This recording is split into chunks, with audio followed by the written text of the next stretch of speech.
Somebody else's payment. Frank, we're going to get rich.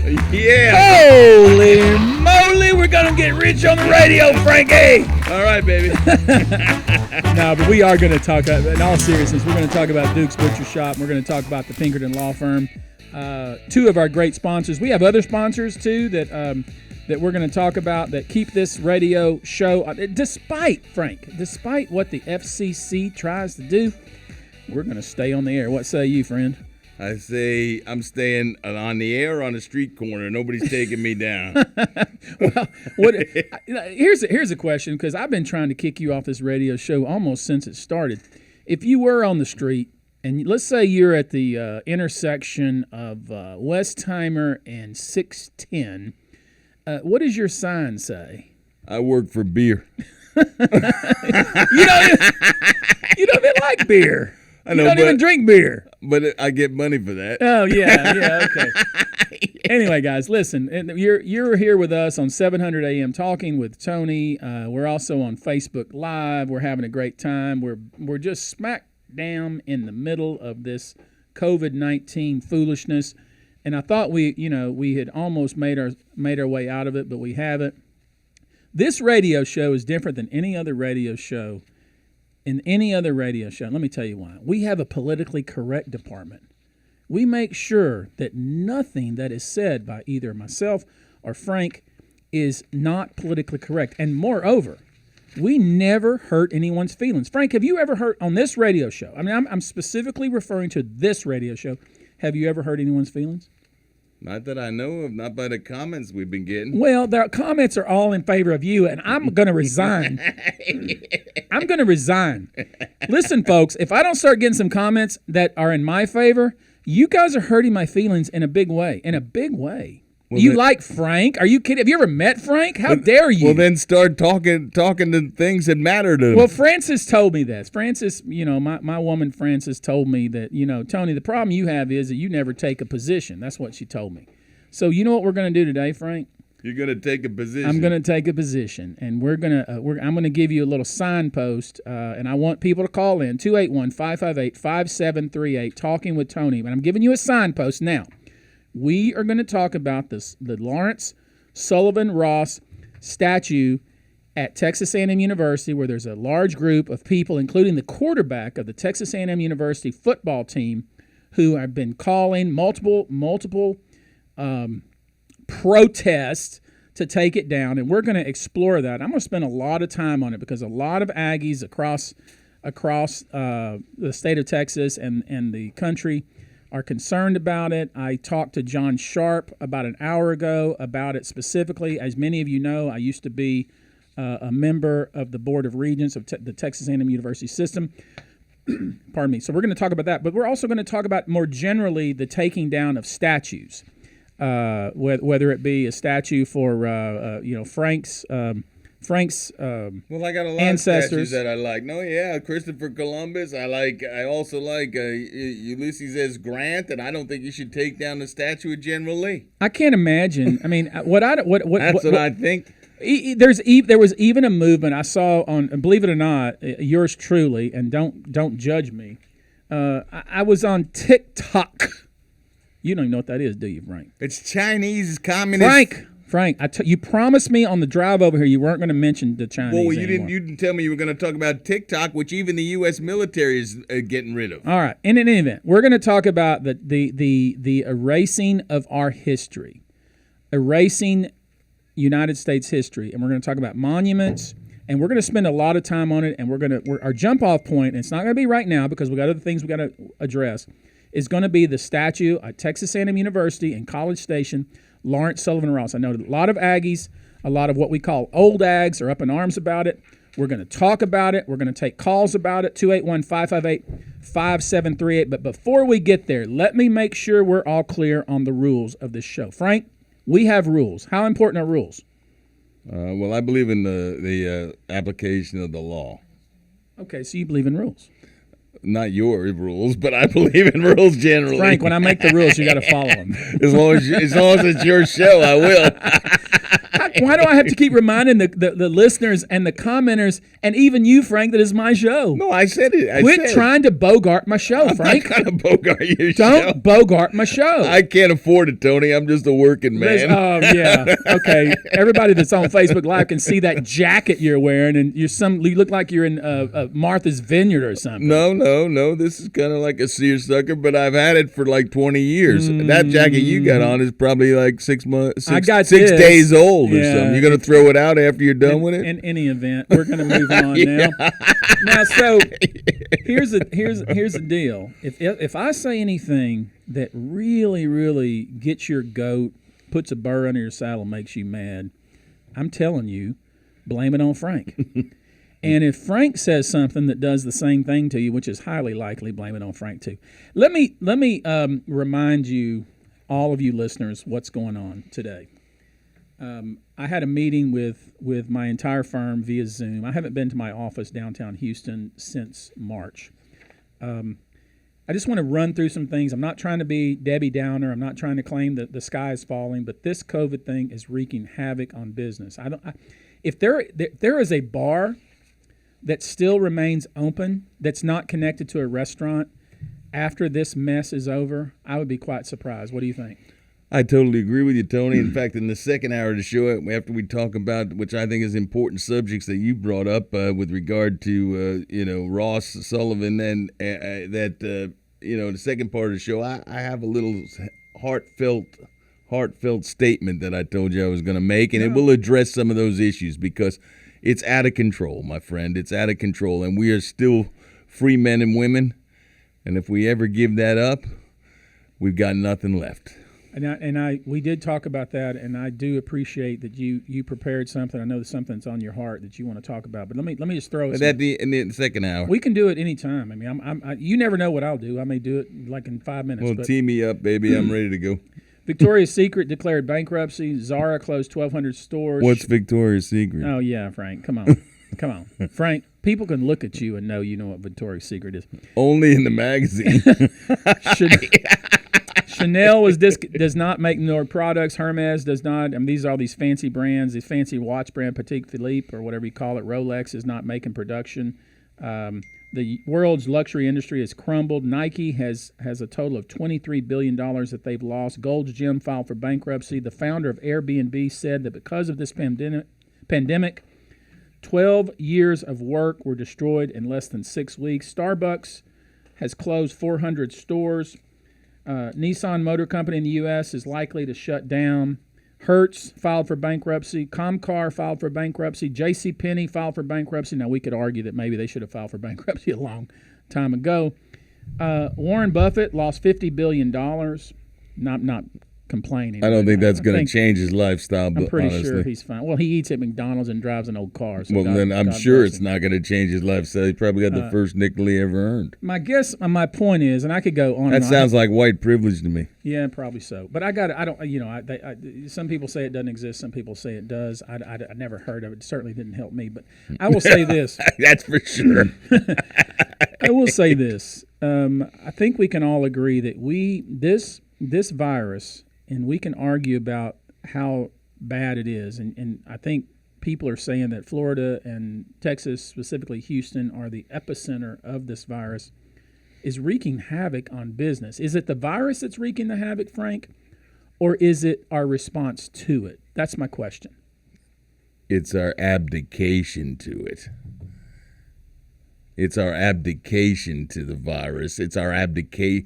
Do you think that any of this would have gone on in my father's generation or my grandfather's generation?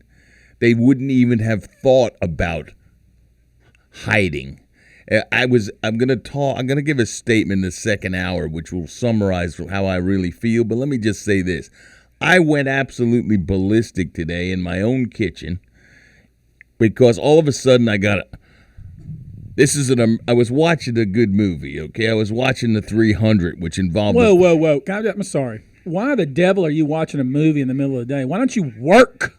I was working. I was preparing for the show by reading some things. And watching a movie. Yeah, I can do two things at one time. What are you, Gerald Ford?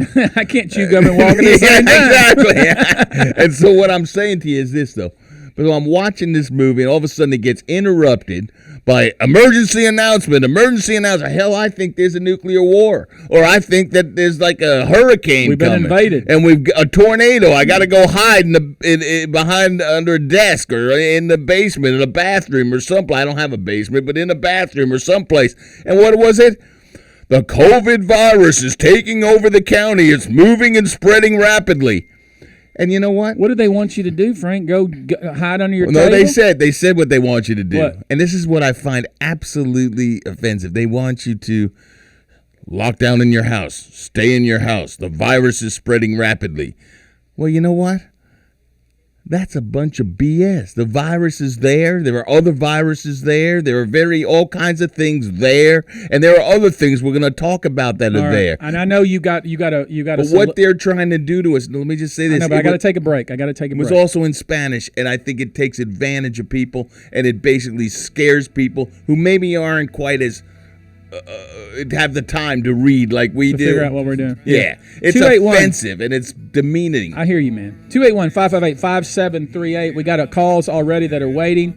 We're going to take a short break. We're going to come back. Frank has a lot he has to say. We're going to talk about Tony has a lot to say tonight. Yeah, we're going to talk about taking down our history and whether that is correct in light of the circumstance. We'll be back. I head down to my boots.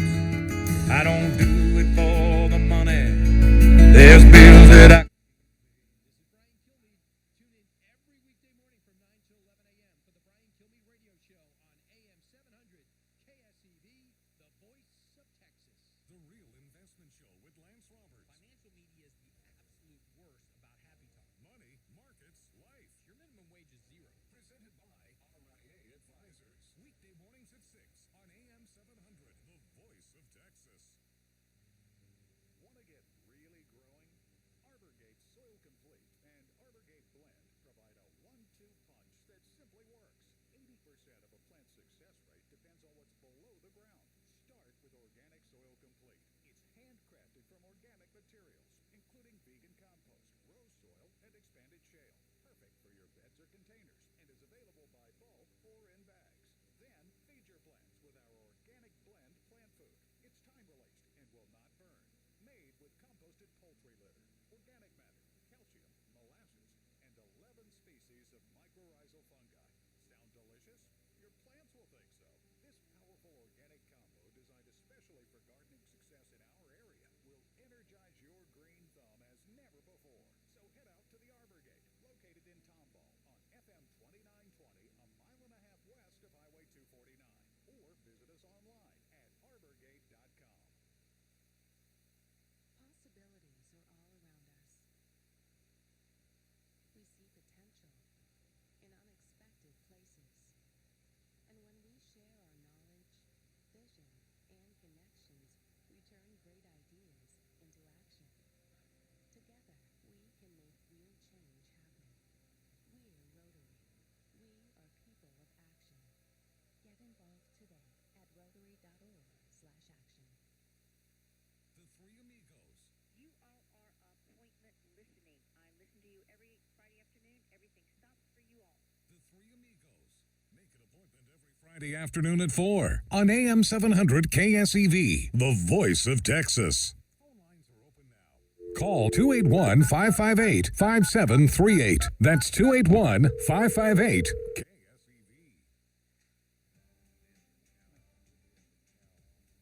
Not doing it.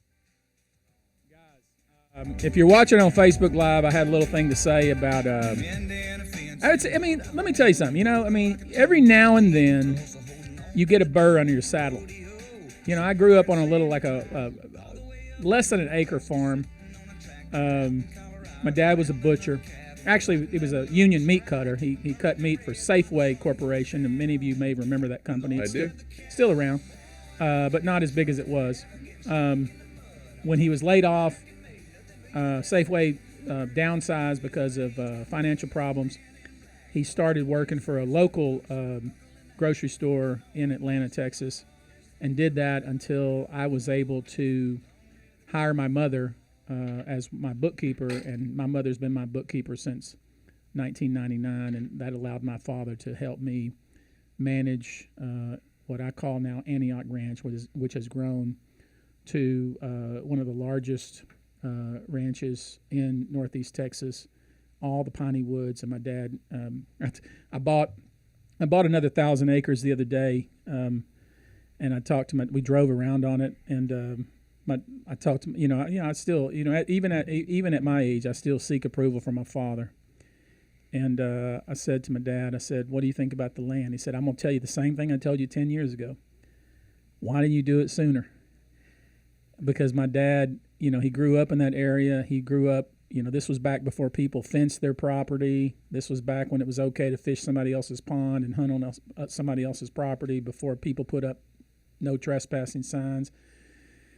And just to see my dad's face, the satisfaction of my son, all this land. Got to be proud. All this land that he literally grew up hunting and fishing on, that now his son owns. God bless you for that. But anyway, I grew up in a little small town, and I wasn't one of these guys that was going to go to University of Texas. That was something that wasn't in my wheelhouse. I applied to 2 schools. I don't think you had the right pants on. Probably not. I applied to 2 schools. When my high school counselor, and God rest his soul, he's no longer with us, but it was Mr. Sermons. Mr. Sermons, I went to him and I said, I really like to go to college. Now, none of my family had ever been to college, and I'd really like to go to college. And he gave me an Air Force Academy brochure, but I didn't know you had to have a congressman or somebody like that nominate you. I didn't know anything like that. Of course not. I didn't know anything. But my mom worked through it, and I applied to Texas A&M, and I applied to University of Houston. And I didn't know. I actually enlisted. Frank, I bet you don't know this. I enlisted in the Navy, in the delayed entry program, because I didn't have any ability to pay for college. Right. My mom was very. I didn't know the details of it. My mom was very frank with me. She said, son, Anthony. She called me Anthony. Anthony, we don't have any ability to pay. By the way, I like your name. Thank you. It sounds like a good Italian name. It does. you like those Italian names. That's why I call you Tony. yeah. So anyway, my mom has always been right there. Learning. A lot of things we learn together. And but I applied to Texas A&M, and there was a guy, and some of you have heard this story before. I'm going to tell it again, because we're going to get to the Lawrence Sullivan Ross statue. There was a man in my hometown, was class of 1960, and he had seen me play football, and I was for a 3A school, I was a pretty good football player. There were better players, but I was one of the better players. And he really... At least you thought so. Yeah, I thought so. and if you hear... you still think that today. No, so it's good. I may have scored 2 touchdowns now. It's turned into, over the last years, it's turned into 30 touchdowns. But whatever, you know how things go. I do. The fish keeps getting bigger and bigger. You know how it goes.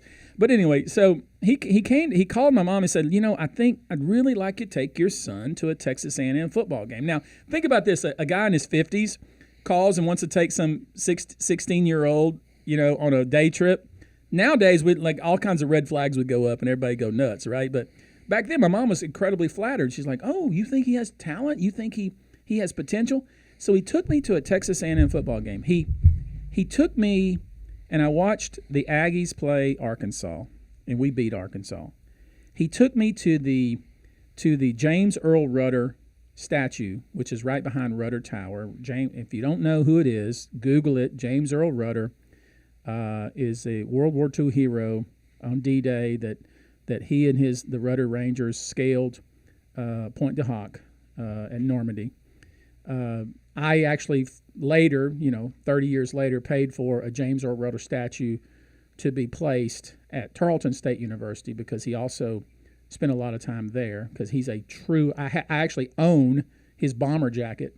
Very cool. His son gave me in honor of me paying for a statue for his father. But he took me by the James Earl Rudder statue, which James Earl Rudder appears in that statue in business clothes behind Rudder Tower at Texas A&M. And then he took me to the Lawrence Sullivan Ross statue, which is right in front of the academic building. And he told me, he said, look, this guy saved. When Texas A&M could have been nothing, could have been eliminated, this guy saved. He didn't say, hey, this was a general in the Confederate Army and blah, blah. No, he said this guy saved Texas A&M, and that's why there's a statue here. Going to the school, seeing the football game, watching the Corps Cadets march in, seeing those statues, talking about the history of Texas A&M, seeing the campus, from a town of 2,000 people, which is the town I grew up in, blew me away as a 16-year-old person. Blew me away. And then I went home, and my mom says, how was your trip? Because I got home late in the afternoon, late in the evening. And I said, Mom, I want to go to Texas A&M. That's where I want to go. And for these people, now. Who are these people? I don't know who they are. No, but that's what you always say to me. Who You're are right. they? Who are they? Well, But one you of them, know who one of these them, people one of are. them, one of them is the quarterback of our football team. Which is sad. I spend $160,000 every year supporting the 12th man. $160,000. That includes the tickets and my suite and the commitment I made to the 12th man to support the entire athletic program and support scholarships for the athletic program. And to watch our athletes. And God, I mean, look, I'm all in favor. We're not going to have, I don't want police killing people brutally and dishonorably, and police officers that do the wrong thing, they should be convicted. But to spit on people, to intimidate people, to try to tear down the university, I'm not going to allow it, Frank. Well, I'm not going to allow it. Tony, I totally agree with you, but let me just say this. Let's hear you. What I'm going to say is this. I totally agree with you. I've been preaching this like John the Baptist, okay? And now it came to roost with you because it just hit exactly your subject. But the point, I'm talking about Texas A&M, but this is going on throughout our country. And the problem is that these people who are destroying these statues and these commemorative statues, and like I say, everybody has a past. Every saint has a past, and every sinner has a future. The point is that these statues were there because these persons did something noteworthy. Didn't make them perfect, because we're not perfect. We're humans. Can you imagine if we that somebody would judge us and say that one bad thing we've done, we never can focus on the good things Well, we've if we done? were perfect, we'd be God, and we're not. We'd be Jesus. That's right, we'd be Jesus. And the truth of the matter is, we're not, and Jesus loves us anyway. Or whoever you want to believe in. We're going to have to take a break. We're going to take a little break. But I'm telling you, I'm not done with this subject. I want to talk a little bit about Lawrence Sullivan Ross. We're going to talk about this, and it's something that merits discussion. And we're going to talk about it in a more global sense, the statue that's taken down in New York of Teddy Roosevelt. We're going to talk about George Washington and some of our founding fathers.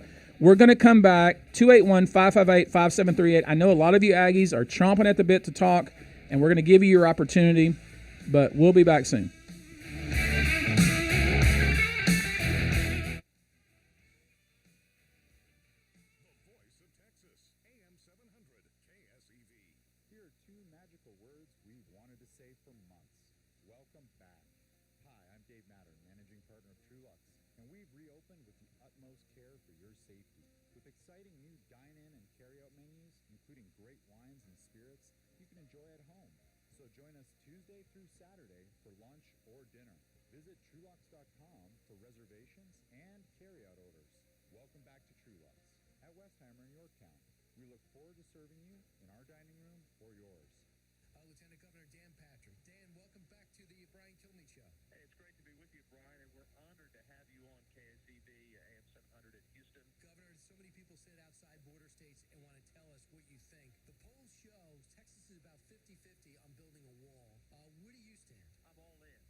Show every weekday morning from 9 to 11 on AM 700 KSEV. My friend Teddy almost set his house on fire. He used a counterfeit, a fake wall charger. He had to go to the hospital. My BFF Chloe was riding her bike and hit a ditch. Her helmet broken too. Now, she has a brain injury. There is a cost to buying cheap. Do you want to pay the price? Real products are tested for safety. Go for real. Visit ncpc.org/goforreal. Brought to you by the National Crime Prevention Council and the United States Patent and Trademark Office. Your smartphone is now your radio. All you need is a KSEV app. And with one click, you're listening to KSEV. Anytime, anywhere. No static, no boundaries. Go to the Android Marketplace or the iPhone App Store. Search KSEV. Select the KSEV app. It's free and it only takes a couple of minutes. Listen to KSEV. It's easy with the KSEV app. More details at ksevradio.com. On the 610 West Loop, heading northbound right at the 59 junction, there was an accident that was blocking the center and right lane. They just cleared it, but it still is traffic backed up through Bel Air if you're headed northbound. Out in Waller County on the I-10 freeway eastbound at Peak Ridge Road, we have a complete road closure. All main lanes blocked due to a vehicle fire in the area, so please be cautious if you're passing through there. That's a look at traffic. I'm Stephen K. for KCV AM 700, the voice of Texas. Phone lines are open now. Call 281-558-5738. That's 281-558-KSEV.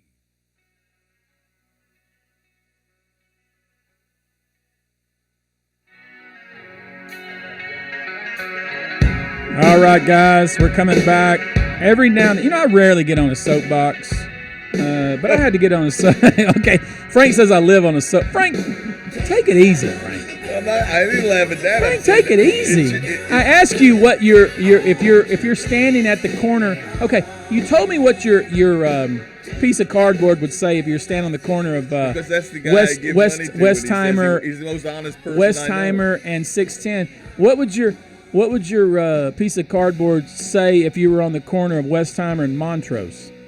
I work for beer. You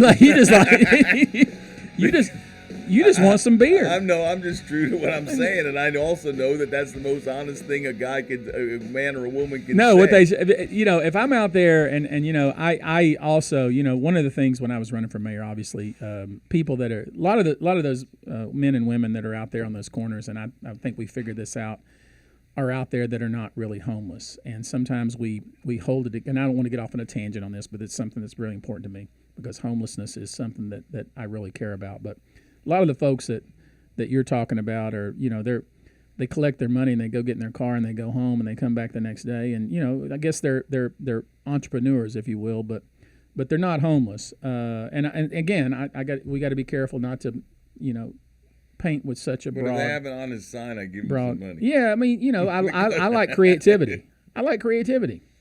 Let's take a few calls. We got. Let me refresh this.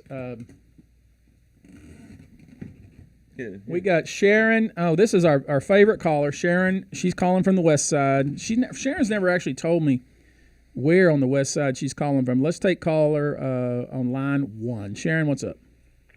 Okay, Tony, I've had this for you all week because last week you got in a big rant with Governor Rick Perry. And by the way, he was great on the show. I'm so glad y'all did that last week. Well, listen, Sharon, every time you guys praise Frank or Rick Perry, it hurts my feelings. It hurts my feelings now, Sharon. Sensing that. Okay, thank you. So I thought of this while you were still talking, and it was about his tort reform. And this leads into what you're talking about tonight, about what we're seeing, the violence and the smashing and the destruction and the domestic violence that's going on here in our country. And that includes the statues and everything else. But this quote came to mind, and I can't remember which play it was in, but it was in one of Shakespeare's plays. And it could have been Macbeth. I don't remember which one for sure. But it says, it's in the midst of the narrative of the play, and one of the characters says, it's very famous. I just don't know how to find it. That's okay. Just hit us with it. Yeah. He said, if you want to take down a nation, get rid of the lawyers. Yeah, as a lawyer, I've heard that one. Yeah. So, and I can't remember exactly where it came from, but anyway, so what I'm saying is the lawyers are part of a very essential part. Good lawyers with integrity, who practice with integrity, are an essential part of our justice system, and that's what we're seeing ripped apart all the way from the top down, and the down up back up to the top, including our FBI, our intelligence, and then the whole thing they've done to President Trump the whole time he's been in office. They have gone after him, and they've used our laws against him, turning our whole justice system inside out. And before that, Obama set the groundwork for this. And so we're seeing this happen now, and it's getting worse. And the domestic violence groups are coming in, the BLM, the Antifa, and we're seeing the unraveling of our whole justice system. And by the way, I agree with Frances. Totally agree with her. You need to take. You agree with Frances or the Frances that I'm looking at right now? Your special friend. Oh, my Frances. Yeah. Well, I guess Frank is my Frances too. She said you need to start taking a more a definitive position on things. Now, why are you guys trying to force me into a corner? Listen, don't put baby in a corner. No, listen to me. I'm telling you. Sharon, don't put baby in a corner. What movie is that from, Frank? Tony, I want you to do well. I want you to do well. Dirty Dancing. I was just going to say that. Yeah. Go ahead, Sharon. Sorry. I want you to do well. So I'm giving you constructive criticism. I appreciate you. You know what? I do it all the time, Sharon. Sharon, you haven't gotten any of those steaks yet, have you? Yes, No. you gave Oh, you got steaks. No, I don't get them because I don't eat them. Oh, that's right. I remember that from last but week. Anyway, well, you lost out there. I want you to know we're in your corner. We're Thank rooting you. for you. Thank you. And I like the back and forth that happens with you and Frank. And Frank's got the right kind of name. He's very frank. He's very. No. Do you know that last week after we finished, we went out to dinner and I put him in a headlock? I put him in a full-on headlock. It wasn't hard. It took me about literally 14 seconds. I put him in a headlock and he gave up. He tapped out. Didn't you, Frank? Well, I don't know. Sharon, thanks for your call. I don't know what to say to that. I got a big head, so I don't think you can put me in a headlock. Since we're talking about A&M stats, thank you, Sharon. We're going to talk to April on line 3. April, what have you to say? Howdy. Howdy. Well, I'm just happy that you are speaking up in the way that you are. I'm a proud Aggie, class of 92. Oh, my goodness. You're young. You're a youngster. Well, I'm feeling older by the day, but you know how that goes. It's all relative. And I voted for you, of course. Oh, that was the biggest mistake you ever made. Assisted on your campaign. Well, I wish you were thank sitting you. in the mayor's office right now. We'd all be a lot better off. Well, that's very kind of you to say. What do you think about this controversy? And I'm gonna drop a little knowledge about my conversation with John Sharp that I had about an hour and a half ago. But what is your position on it? Well, I was just listening to your remarks and agree with you completely on everything you said. As an Aggie, of course, the Sullivan Ross statue is the one that's closest to my heart, but I'm also infuriated that nationwide this is happening and these evil, people that are causing all this destruction are not being prosecuted. And of course they have freedom of speech, but this is going much beyond that because they're criminals at that point if they're being destructive and harmful. And if they disagree with the ideology or the people that are represented and what they represented that are in these statues, then they can appeal to their local or federal government in a way that's civilized and not destructive, because nobody's calling them out for being criminals and prosecuting them. The thing is, April, the reason people aren't calling them out is because they're being silenced. They're too scared to do so. Well, let me say something about that, Tony. Because thanks for the call, April. And I agree with you. People are afraid, and that's what's part of. I hope that there's a huge silent vote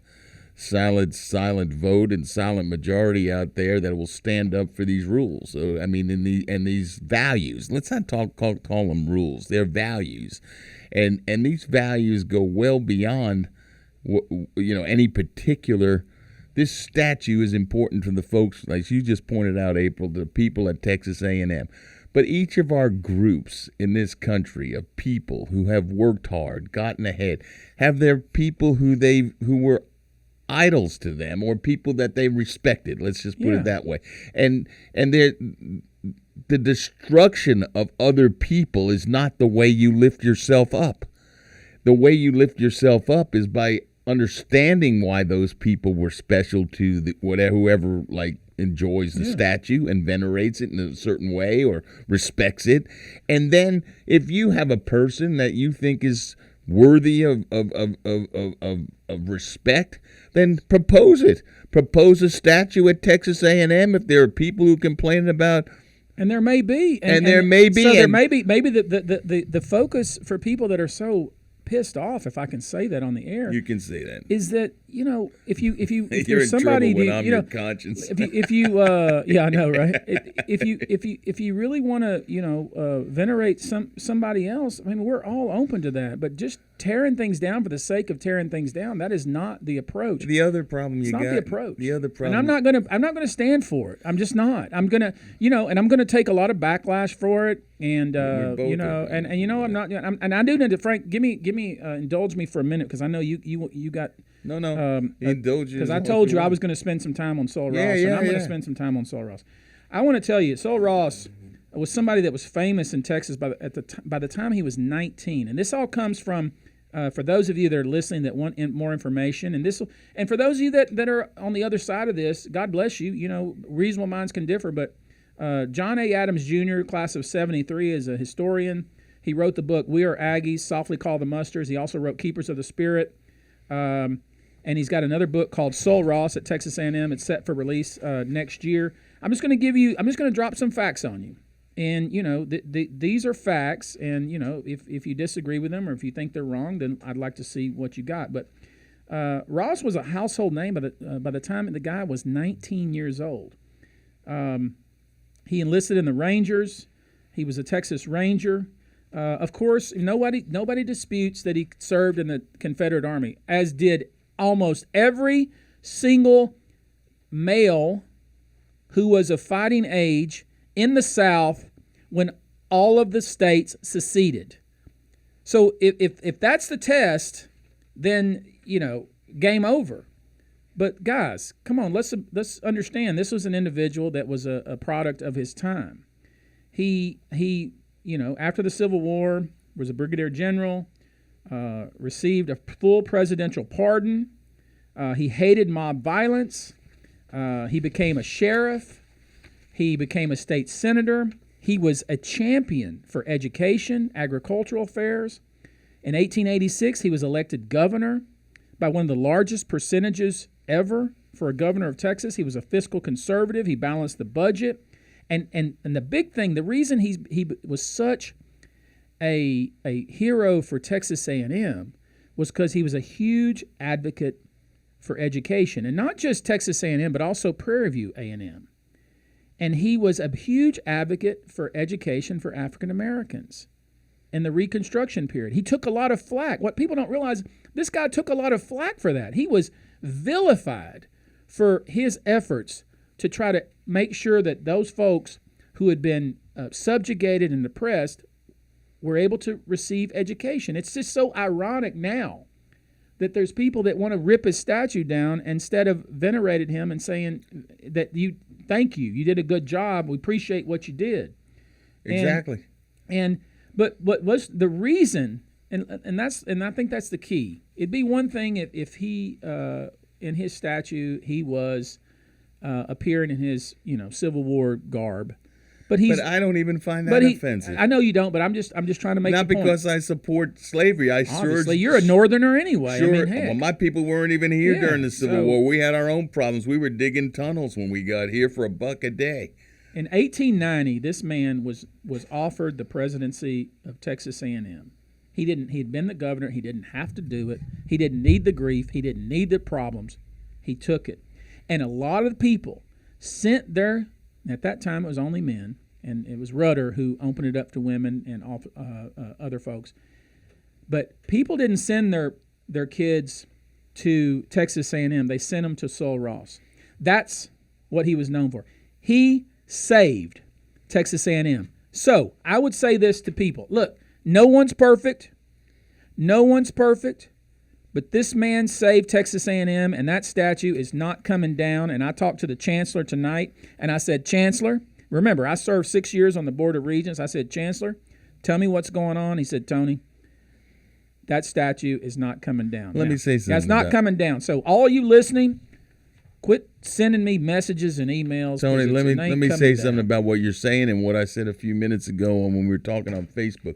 In fact, I note this, okay? And again, I didn't go to Texas A&M, but I did. No, you didn't, and you should be very sad about that. But I that. did a little. I went to the College of the Holy Cross, and I like that school. I don't even know what that is. Well, I went to that school, and I got mad at them when they said they were going to take down the mascot, which was a crusader. I'm sorry. You mean like a Viking crusader? No, like a crusader. You mean like a Christian crusader? A Christian crusader was our symbol, but that was thought to offend people now. People, by the way, who wanted to do away with Christianity, but let's just not go into that.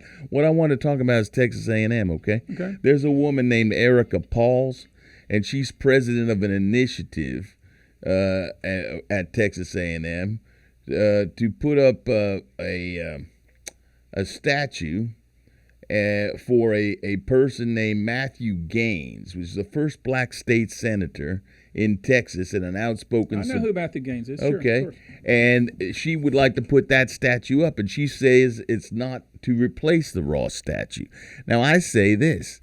I say that should be proposed to the Board of Regents and to Texas A&M, and if they decide that is something that works for the college, that's great. But this is what I'm talking about, not tearing down history, but adding to history. Adding to. I got it. And this is my point, okay? Let's take a little break, Frank. That's a great point. 281-558-5738. Talking with Tony. We may have milked this cow as much as we can, but we may mention a little bit more. We got a couple of other cows in the herd we can We'll be back in a few minutes.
Chris Salcedo Show, 7 to 9 a.m. on AM 700 KSEV.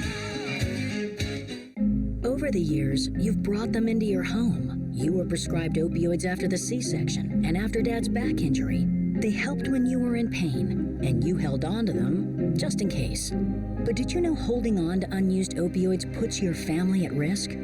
Trouble with opioids can start at home with unused medicines such as pills, patches, and syrups.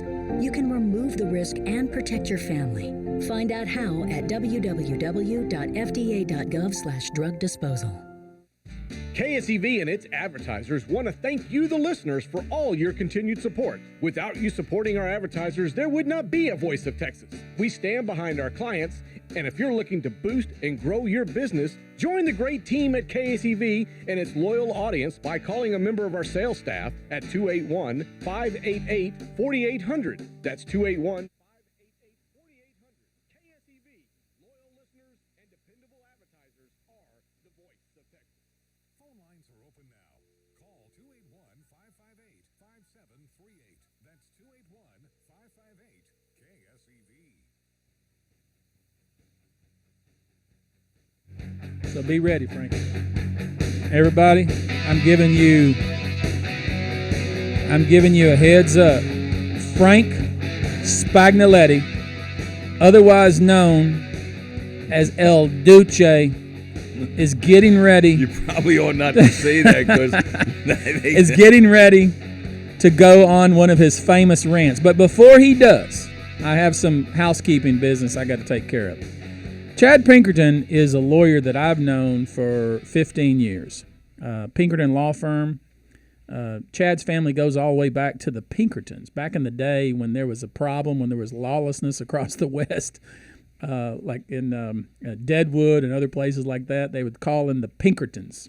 No, they were basically protected the railroads, and they were like fighting with the cattlemen and other people who wanted to range free. But they were I'm not sure I was be on the Pinkerton side these days. Yeah, no. Well, I'm just telling I'm just trying to give. But I like Chad. And he's a great lawyer. I'm trying to give Chad's lineage, and you're just like screwing it up. And Chad's our sponsor. I don't think you should be saying anything negative about everybody's Chad. got a problem in their family history. Okay? Are you gonna try to erase Chad too? No, I think no. You're gonna make him change his name? No, I like Pinkerton. It's a great name. Let me tell you about Chad Pinkerton. Like when the chips are down and you got a civil case and you need help, I guarantee he's represented me before. He's a friend. Chad Pinkerton, PinkertonLaw.com. This is the guy. If you have a problem and if you don't hire me, you hire Chad Pinkerton. I'm telling you. And also, I want to talk about Duke's Butcher Shop. I talked to the owner a couple of days ago via message. We're giving away steaks like we did last week. A lot of people really, I mean, the steaks are blowing up. I mean, all kinds of people that you know and you respect are eating these steaks. And you may not be a meat eater. If you're a fish eater, they have fish as well. If you don't like steak, you like chicken. DukesButcherShop.com. You need to log on. If you use the promotion code TonyB, you get a 10% discount. And before we're done, before 8 o'clock, we're going to give away 2 boxes of steaks. I think there's 2 or 4 steaks per box. So we're going to get to that. But before we get to that, let me say something very quickly, and then I'm getting ready to turn the mic over to Frank, because when we were driving over here, Frank says, Tony, listen, I got something to say. It's kind of like, have you ever saw Highlander? Frank, did you ever see that movie, Highlander? Yes, I have, sir. And they're in the church. And the guy that, there can be only one Highlander. There can be only one. And as the guy's getting ready to leave the church, he goes, "Hey, I got something to say. I'd rather burn out than fade away." That's kind of what Frank said to me on the way over. He's got something that's just burning a hole in his heart he needs to say. But I'm going to say this: we're living in a new time. There's been a sea change in attitudes, and it's happening very fast. People are questioning the fairness of our system. They're questioning the fairness of authority. They're questioning large institutions. They want to hold large institutions accountable, but we got to be careful. And this is, I'm just a word of caution. I'm with you on that. I'm with you. Change is coming, but we don't throw the baby out with the bathwater. We don't try to erase our history. We don't try to pretend that the things in our history that we learned from so we can do better going forward did not exist. That's the worst thing that could happen. Frank has been keen on using this George Orwell 1984 quote, and it sums it up perfectly. So we can all be for change, but that doesn't mean anarchy. Change does not mean anarchy. Frank, I know you're mad. I know you got a burr on your saddle. I know you're sitting in your kitchen, you told us, and you're watching movies in the middle of the day while everybody else is working. I'm not allowed out. They tell me because I'm 66 years old and I'm not supposed to leave the house. Well, I thought you were a nonconformist, I thought you were a nonconformist. Well, I'm so much of a nonconformist. I was about to get naked and go running around River Oaks, but that wouldn't make anybody very happy. Even if I were the mayor, I'd prohibit that. If I were the mayor, I'd prohibit that. Because I wanted to be free. No, but you would burn my eyes. Don't burn my eyes. Look, they say liberty stops when you start hurting somebody else, and that would hurt me. And don't tell me to avert my eyes, because once you see it, you can't unsee it. So what is bothering you right now? Well, look, this is one of the things, but I do have a statement I want to make before the end of the show. No, make it now. Make it now. I'll make this statement. Because we'll get some calls. 281-558-5738. Frank's going to make a statement. Let me give you this. This is something that came to me, and it's a compilation of things.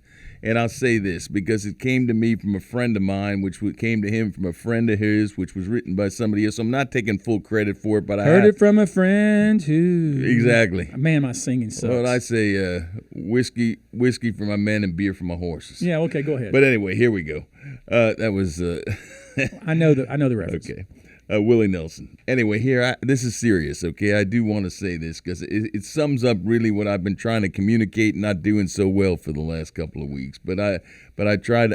But this summarized it for me. Okay, I'm gonna read this because I wrote it out, and I normally don't read. I just never read anything ever in court or any place else I've been where I've given speeches. I don't read. I mean, I just kind of talk. But this, Frank, just give it to us, man. We're okay. ready. I'm sorry, but anyone who thinks that social distancing is a good idea for the next few years actually wants to be microchipped or thinks that a benevolent dictatorship is for the good of humanity. I don't want to give that point of view any of my energy. I am a free human being, and if you want to stay home, stay home. That's your sovereign right to choose. If you want to wear a mask, wear a mask. That is your sovereign right to choose. If you want to avoid large crowds, avoid large crowds. That's your sovereign right to choose. I am not required to descend into poverty for you.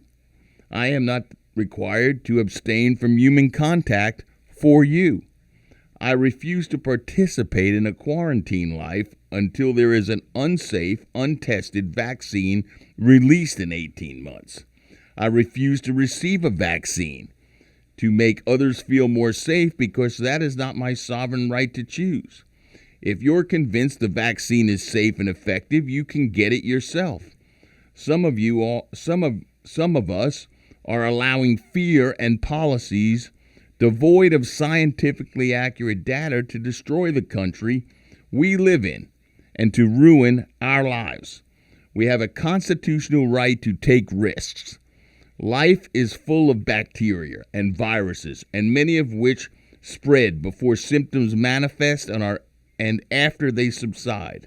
We have a sovereign right to receive or refuse vaccines, because the next thing that's coming is that they're going to try to enforce everybody to have a vaccine, and if you don't have it, you might have to get a card and you won't be able to go anywhere. So we have to stop this before it gets going.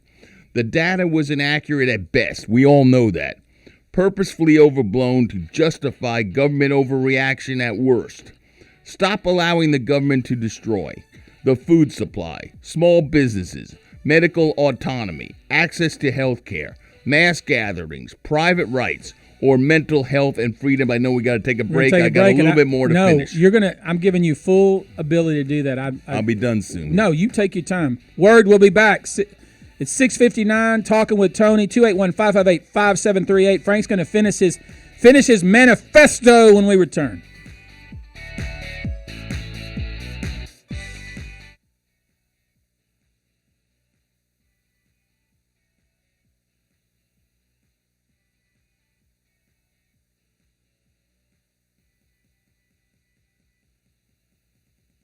You've been listening to Talking with Tony. Join us every Friday at 6 p.m.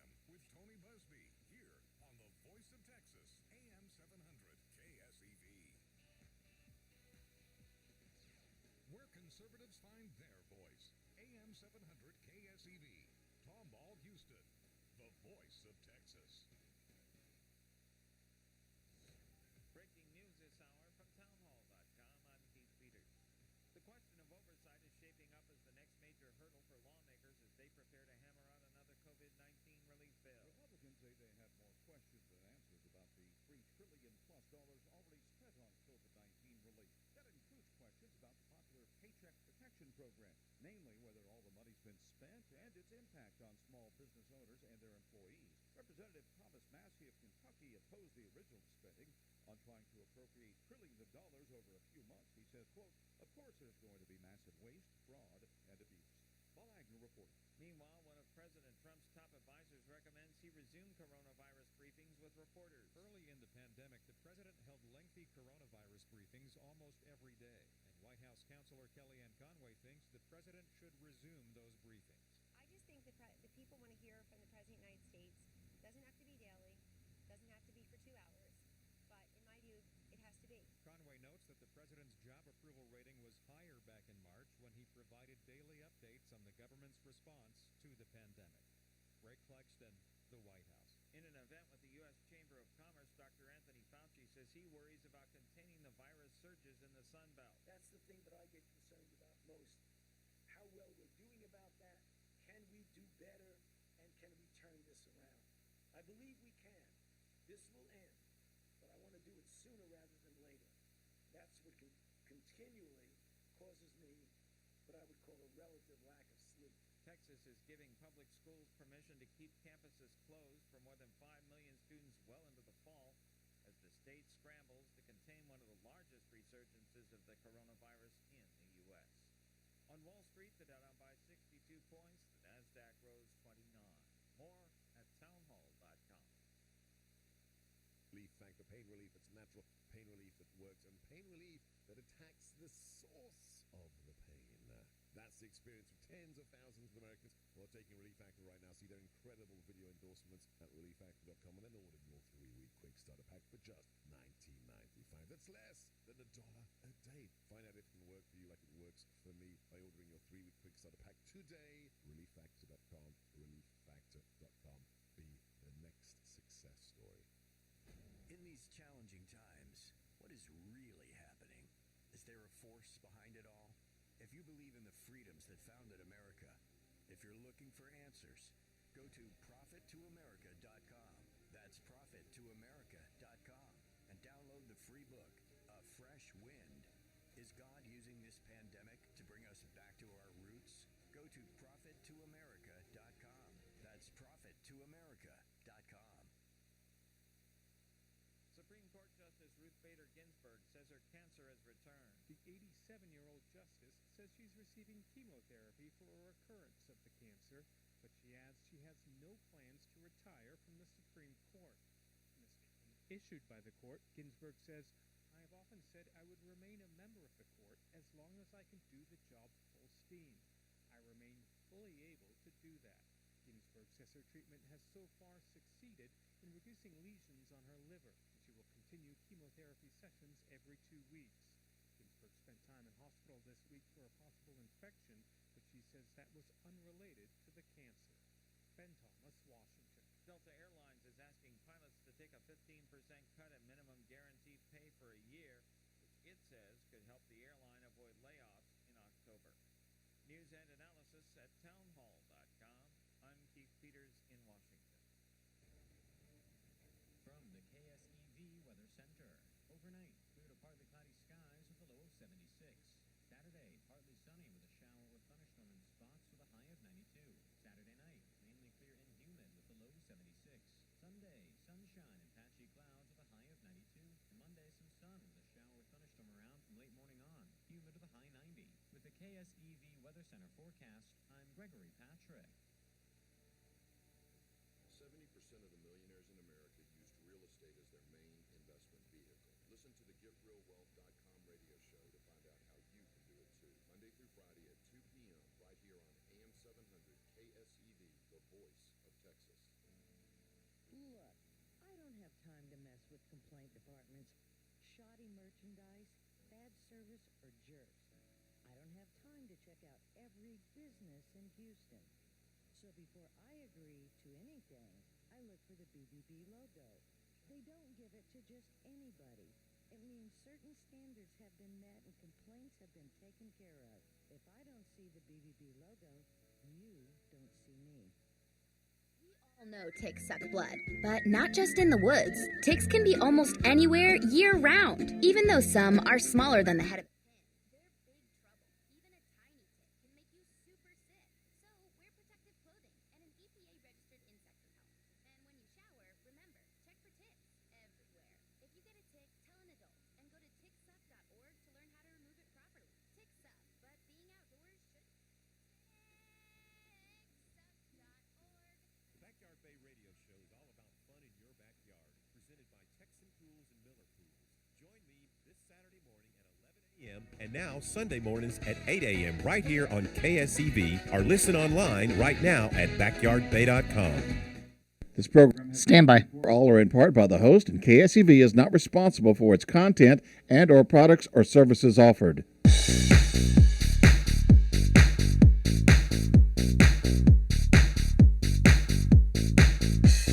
Welcome to Talking with Tony, here on AM 700 KSEV. Straight talk from a decorated Marine, successful lawyer, business owner, and philanthropist. Now, here's your host, Tony Busby. All right. Somebody said that Matthew McConaughey is going to run for governor of the state of Texas. Wouldn't that be something? No, I go with Tony. You could run for governor. I like Matthew McConaughey, but he should stay with the Aviator. No, let's don't start a rumor. But so I want to say, Frank, because we're going to go back to Frank was in the middle of a pretty powerful statement. I call it a manifesto. Are you getting ready to jump off the building? No, I don't. Are you getting ready to run off in front of an old truck or something? No, man. Let me look at you over there. Are you okay? I'm very good. Let me look at you, Frank. Let me put my jaundiced eye on you. Just don't put your hands on. No, don't worry. I don't think, frankly, Frank, I don't think I've ever touched you the 15, 20 years I've known you. Thank God. No kidding. No wonder I'm Let me go back to my serious. All right, so guys, I want you when Frank finishes his manifesto, which I thought was pretty powerful. I was going to say, as the young folks say, word when you got done. Go ahead, Frank. Keep going. All right, I'm going to pick up so we get where I said the data was inaccurate at best. We know the data's inaccurate, purposefully overblown to justify government overreaction at worst. Stop allowing the government to destroy the food supply, small businesses, medical autonomy, access to health care, mass gathering, privacy rights, our mental health and freedom. When the new normal is filled with starvation, depression, suicide, child abuse, domestic violence, imprisonment, governmental spying, pure desperation, the virus is going to look preferable to the world than what they're living or what we're living. I'm going to turn this around on the people that advocate those positions. Those who say that I am, or anyone who supports this, putting money over lives by wanting the country to be back open for business, hear this. You don't care about people who kill themselves out of hopelessness. You don't care about small businesses where your whole life is tied up in it, and you basically have created something and you see it deteriorate that'll close their doors, their livelihood permanently. You don't care about the children, the women, the men who will be victims of domestic abuse. You don't care about people defaulting on their mortgages. You don't care about bills going unpaid by families with zero income right now, or businesses, even like businesses like my son's in, or Tony's running a business, and you got to make the payroll, okay? And it isn't easy making payrolls all the time as small businesses when you're not allowed to operate, or the courts are closed if you happen to be a lawyer. You don't care about people wondering who is you don't. The people that forcing the masks people the people that are imposing all these rules, like these. We know who the people are. It's local government. It's the mayor. It's the county judge. That's right. In this particular, it's even our governor. That's right. And the governors of these other states, and the governor like Governor Whitman in Michigan. Let me finish. Keep going. Come on. Get through it. You don't care about people wondering where the next meal is coming from. You don't care about people who will lose their sobriety and slip back into alcoholism. You don't care about the people who will starve. You support the inevitable looting that will take place, that is taking place. You don't care about anyone who is murdered and the murders that are taking place. That the longer this shutdown goes on. You don't care about people's mental health. You don't care about the children who do need teachers, good teachers, not communist teachers. And we can talk about all that because our kids are being indoctrinated, and educators who really teach them to guide and educate them. A good teacher is the best thing a person can have in life if we can find them. You don't care about the economy crashing down around us. You just don't care. You love your shackles. You are basically being pathetic, begging your leaders for more shutdown, more regulations, and more handouts, which I'm totally against. We are a country built on individuals. I will not tolerate another. My God, I'm man. not finished. I know, I'm my not fin- God. I will not tolerate another person telling me that I don't care about My lives. God, man. I care about the situation. How in much its did you entirety. write? But you don't care about any of that. So you stay at home if that's the way you feel. Who? Who The is people you? who are advocating all this lockdown, emergency notions. How many lives? How many lives are enough, Frank? How many lives? There's no science that shows that, buddy. Let me finish. But you don't care. Let me finish my statement. I'm almost done. I know you're on the last page. I see it. I'm telling these people that feel that way, you stay at home, you wear a mask, you live in fear. I, on the other hand, am going to live. I, on the other hand, are going to live free, and that is my sovereign right as an American. And when it is no longer my right as an American, then I'm going to live in a state or a country or a new America because I'm not living in one that's been destroyed. Give me that. Ladies and gentlemen, no, give me that. Give me that, Frank. I want the manifesto I'm posting on Facebook. There's a lot of people want to have that. I'll give it to you later. All right, I want it. All right, listen. Everything you just heard, you've heard before, but it's never been condensed and presented in such, I think, a persuasive way, Frank. I got to say. I usually don't write things down. I just kind of spout. No, usually when we come over here. But this was sent to me. This is a compilation, not of me. It's a bunch of different people that sent this to me, and No, the way you delivered it, you got to give credit. It was delivered passionately, and I guarantee you the comments are blowing up. People are listening. That you got a lot of people on your side. That's why it's going to be really hard to kick you off the show when I do next week. Can I talk about the whiteness thing? Frank, are you just going to be just controversial? No, let me say this. I got calls I got to take. Okay, take a couple calls, but this is really important because this is the most racist thing I've seen. Let me talk to Joe first on line 4, and then we're going to get back to some of that stuff. Joe, what you got, man? Hey, Tony. Hey, Joe. Oh, okay. Didn't know if you were talking to this Joe. Hey, class of '89. We were in 6 bat together. All right. How you doing, man? I'm doing good. Hey, I had dinner with Kellen Mond, the quarterback of Texas A&M, about 2 weeks ago, right after he put out on social media about supporting defunding the Corps. And to be honest, Joe, the protests and even, I didn't like to see the people standing on the statue and raising flag, doing the flag and all that stuff. But the hashtag defund the Corps, that's what really pissed me off, since the Corps members are the hugest supporters of the football team there's ever been and have always been. But go ahead. Can you imagine? Pisses me off in a big way.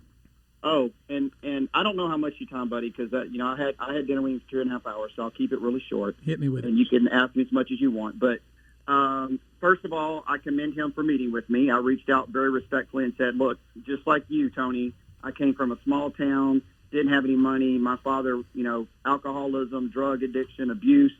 And, I did not come from white privilege. I came from a very, very tough environment. And so we talked about white privilege, and he came from a much more affluent family than I did.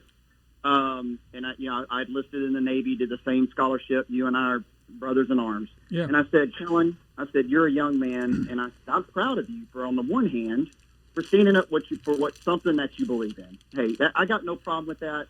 I'll support you all day long, even if I disagree with you.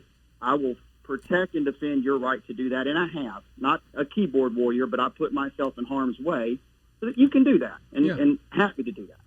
I said, so let's have a open conversation, and we did. And surprisingly, I reached out to him. He gave me his phone number, and I called him. And next thing we know, we're having dinner. And I got to say, while we had dinner, he was very respectful, and it was a very open and honest discussion. And bottom line, Tony, it's very sad. The young man, he's just poisoned. I mean, his mind is so warped by whoever's been his mentors and influencers. I don't think his dad. His dad was Army. His mom worked for Zachary Engineering. He's not. He's a pretty intelligent young man, and we sat there and again we talked about white privilege. We talked about racism. We talked about we can agree that we all agree that we're against racism. We all agree to stop the hate. That we're all in agreement. There's no disagreement there. So when it comes to Solely, right? It's the facts are what you said earlier. Look, he did things in the Civil War, and we can have a whole discussion about whether that was evil or not. Like you said, everybody in the states did it. Let's not even get that discussion. Let's assume it was evil. Well, when he became governor of Texas, we also know for a fact that he did great things. He did great things for A&M. He did great things for Prairie View. He established health care. Well, after you dropped all this knowledge on him, what did he say? What was the final outcome? His bottom line outcome was he believed that he only did that because it was Reconstruction, and he had to do it because the federal government made him, that he still had hate in his heart. Okay. And he just would not believe. Well, I would suggest, Joe. You don't know his heart. I appreciate the call, and I appreciate you giving us that insight, because I think a lot of the folks listen would. But I got to take a break. But I will say that, if we're going to judge people, was he Jesus?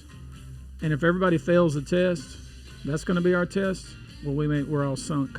What do you think, Frank? We're sunk. Absolutely. Let's take a break. The only reason I'm still around and I have hope is because I'm a sinner and I've been forgiven. I'm going to. Well, the only reason I'm here is because I compare myself to you, and I feel pretty good. Well, that's in your own mind. We'll be back. 281-558-5738. Talking with Tony.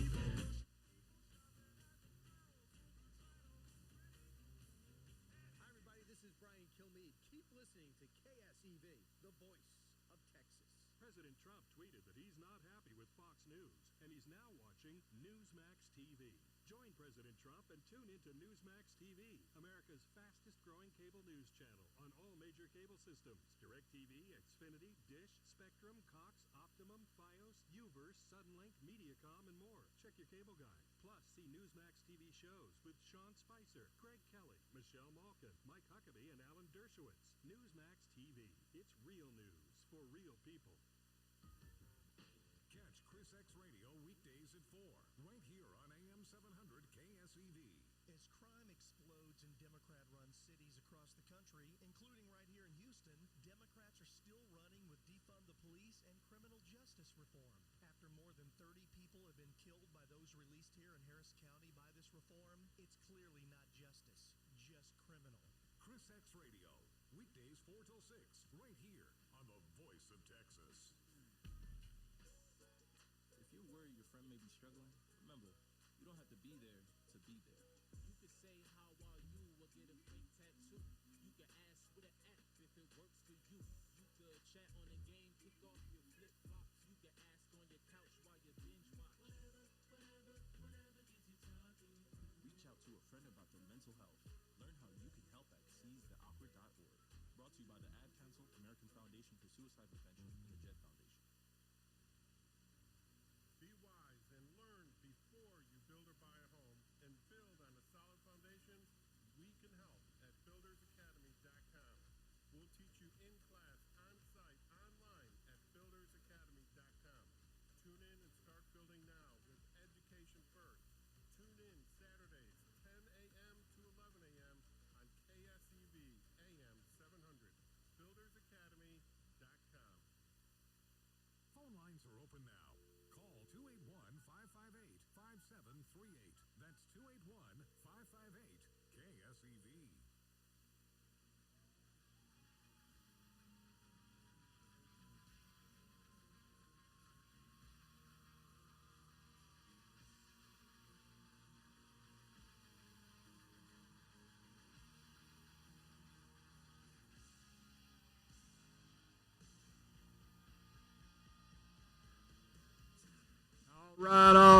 All right. We're coming back. We had a great call before the break. I'm sorry, callers, friends, neighbors, countrymen, whatever you want to say.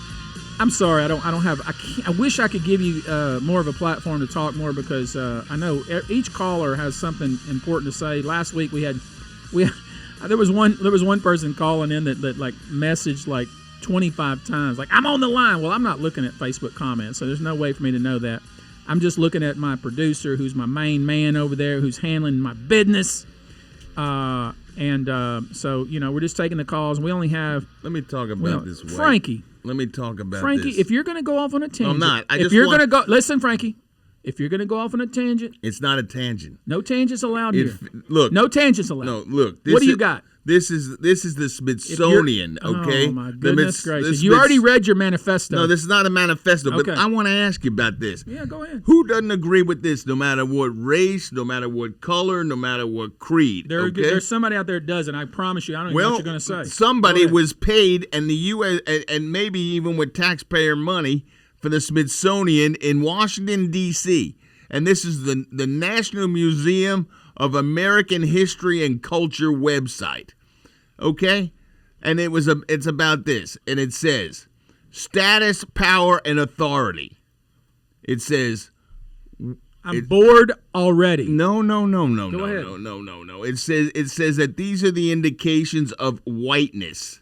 Okay? Plan for the future. That's an indication of whiteness. Delayed gratification. That's an indication of whiteness. Progress is always best. That's an indication of whiteness. Tomorrow will be better. I'm sorry, being optimistic. That's an indication. Wait, where is this coming? Okay, stop. This was where is this coming posted from? by the Smithsonian In D.C.? Yes, sir. As an Who did- indication of whiteness. What does whiteness mean? Whiteness means that you're white, I guess. You're Italian. I'm Well, Irish. I'm Scottish. Nobody thought we were I'm white. white trash. I mean, my What mother does that was mean? German and French. Is Mauricio whiteness? Is he whiteness? I don't know. Is He's Daisy whiter than whiteness? somebody else. I mean, but I don't understand. What is whiteness? I don't like this. this. Is what I'm talking about, Tony, with regard to this. Let me finish Keep these. going, but it's making me mad. Look, wealth equals worth. Okay, that's another indication of whiteness.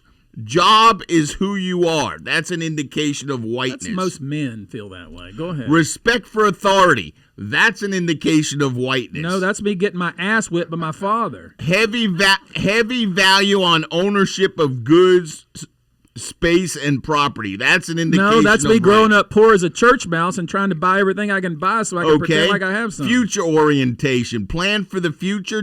I already read that. Okay. Yeah, get to it. Time.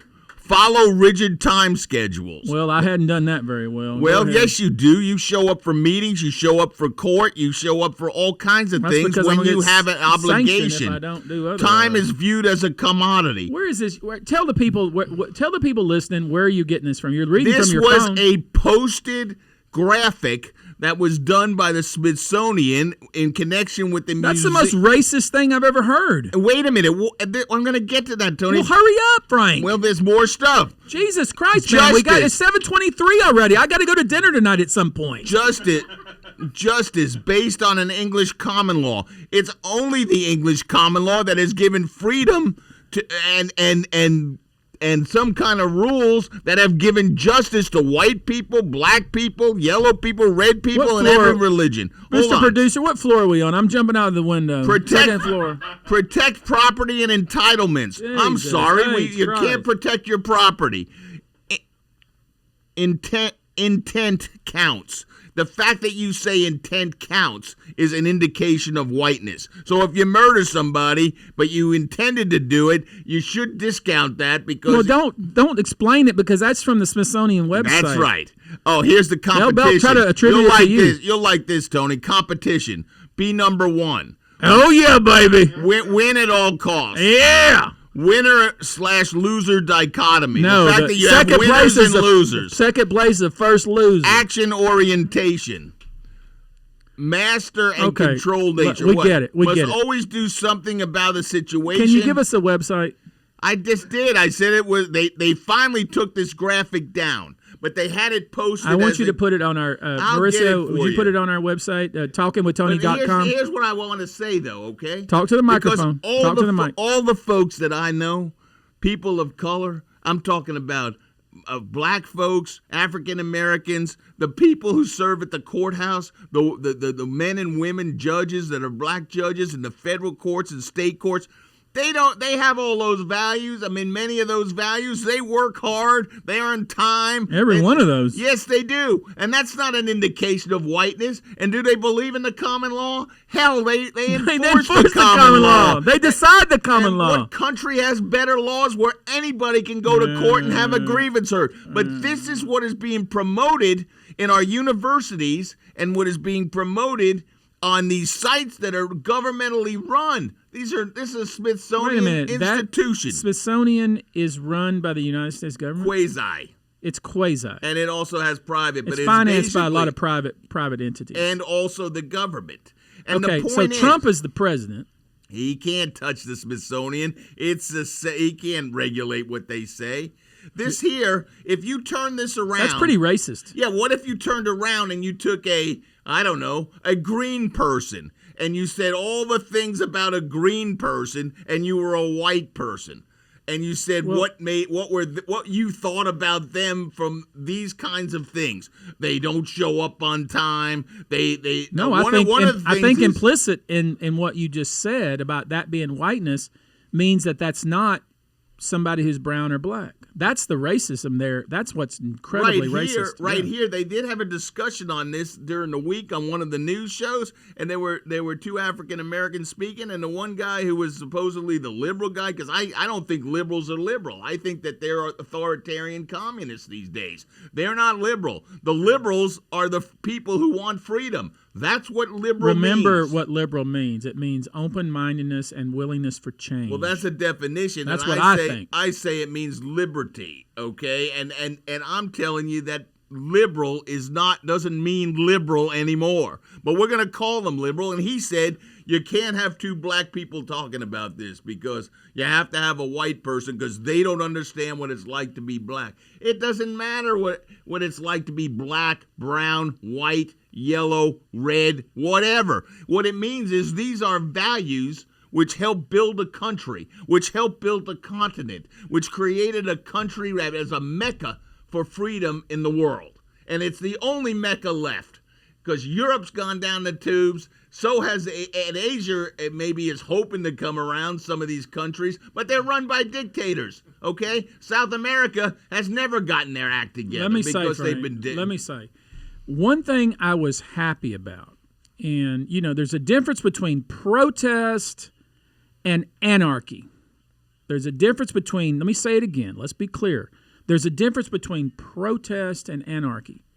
I am all for, if you think something's messed up and wrong and screwed up, make a sign, get on the street, protest. Absolutely. That is not the same thing as busting into homes, busting into businesses, burning things down, destroying police cars, etc. Two different things, folks. Two different things. And I don't give me this foolishness that, well, we got to do this because if we don't, nobody's going to listen to us. No. Martin Luther King didn't do that. Heck, Tony, the guys who beat up the cops in New York have gotten out because there's no bail, there's no bond that you kind of put up in New York. Do not let the so-called movement be hijacked by anarchists. Do not let the movement be hijacked. Do not let it be hijacked. We are living in a time where people that feel that they have no power, that they're powerless, feel like now they have a voice. People that previously felt like they didn't have a voice, that they weren't being listened to, now have a voice. We are living in a time, and especially in my business, as a trial lawyer who represents people who have been wronged, cheated, discriminated against, and it's not just individuals. I represent businesses too. I represent multiple states in Mexico. I represent many state officials. But the good news is I'm looking forward to this new day where people say, I got a summons for jury service. My opinion matters. I'm going to show up, and I'm going to say what I think is right. I'm going to try to be I'm going to be a part of that jury instead of trying to shuck that and just go about my life. People feel empowered. That's what I like about the movement. But what I don't like about the movement is tearing our history down, destroying our cities and structures with no plan of what we're going to do going forward. Frank, what say you? I say that there, for the most part, what's going on is the destruction of our culture, a culture that, and they say it's Western culture, or if you say the word Western culture, that you're somehow a Nazi or a racist. I'm sorry, that's not true. Because there are a lot of people who were from all different kinds of cultures in Western tradition. Or if you say Judeo-Christian tradition, you're a Nazi or a racist. No, reject it, Frank. Reject it. We're you going to come back. I reject that? No, we're going to reject it. When we come back, Frank, I want you to pick the callers. We got 2 boxes of steaks to give away. with Duke's Butcher Shop. Well, you're better at giving away We got to stuff. give away those steaks, and I want to hear more from you. You getting on a rant, man. You getting on a rant. We'll be back.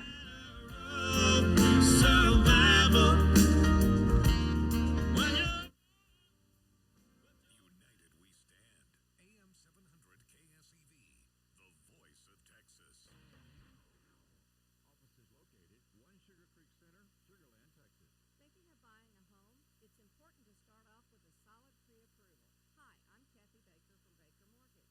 Yes, we ask a lot of questions, but that's because we're not going to give you a pre-approval that's going to blow up as you're trying to cross the finish line. What's figured in there for property taxes? If it didn't come up, you really don't know what you're pre-approved for.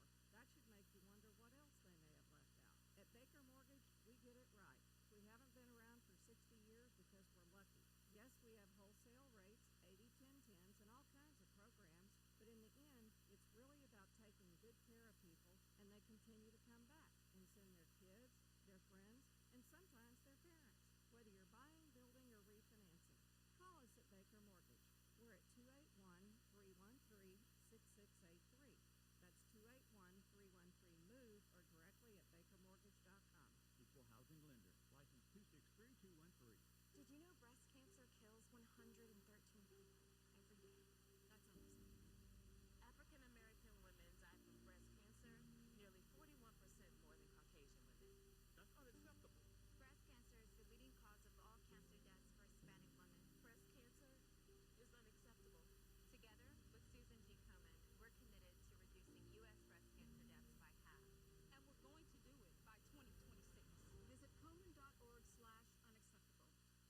Start your mornings with the Chris Salcedo Show. I used to live down the dial a couple of notches during this time period in the morning, but I think I found a new home. And it's why I'm going to tune in. You gave him some very tough questions, some of the toughest questions that I've heard or interviewers give a seasoned politician like that. And just like all seasoned politicians, before they answer the question, they run interference. The Chris Salcedo Show, 7 to 9 a.m. on AM 700 KSEV. Phone lines are open now. Call 281-558-5738. That's 281-558-KSEV.